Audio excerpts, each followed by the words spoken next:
It is no secret that the governments of Azerbaijan and Turkey seek to wipe out the Republic of Armenia, and recent rhetoric from the Azeri-Turkish propaganda machine is an echo of the Armenian genocide carried out by the Turkish government just a century ago. A very popular phrase utilized by Armenian genocide deniers is Armenian gangs. Right now, Azerbaijani outlets are parroting this language, stating that Armenian gangs from Nagorno-Karabakh are moving into Armenia's southern province, Syunik, and will carry out alleged provocations from there. Putting aside the absurdity of predicting Armenian provocations from Syunik by gangs from Karabakh prior to any refugees even arriving in Armenia from Nagorno-Karabakh following the Azeri invasion on September 19, these statements are chilling due to their similarities with Turkish denialism and justification of the Armenian genocide 100 years ago. Now for a little context regarding the phrase Armenian gangs. Life in Turkish Armenia was very difficult for Armenians in the 19th century. Double taxation by both local Kurdish tribal leaders and the Ottoman government, violence against the local population by Kurdish warlords, and Ottoman neglect and even encouragement of the violence caused some Armenians to take up arms in defense of the local population of vulnerable villages in the countryside in the 1880s and 1890s.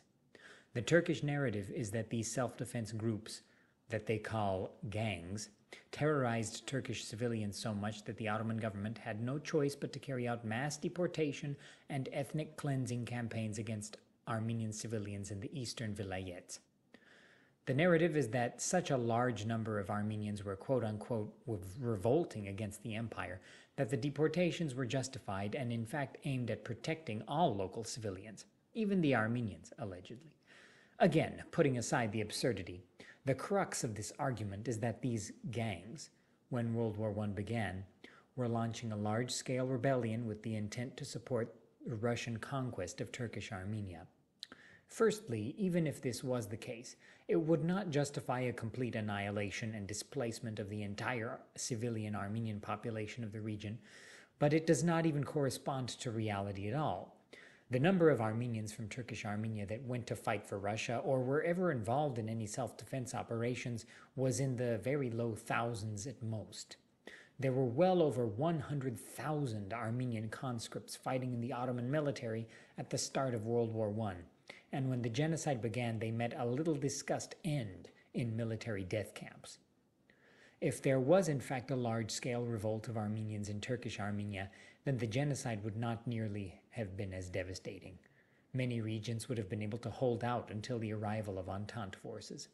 But the fact is there was no such rebellion, and there were a handful of towns and villages, a very small handful, that were able to organize any self-defense of the population at all after the start of the genocide, namely in Zeytun, the villages of Musadagh, Urfa, Shabin Karahisar, and Van.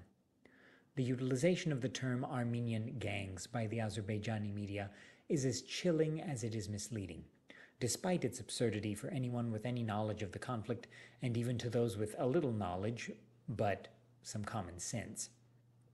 It clearly demonstrates that Azerbaijan and Turkey intend to continue on their genocidal warpath, this time against the Republic of Armenia's southern province of Syunik, and everyone, both Armenian and non-Armenian, needs to understand this and take action immediately.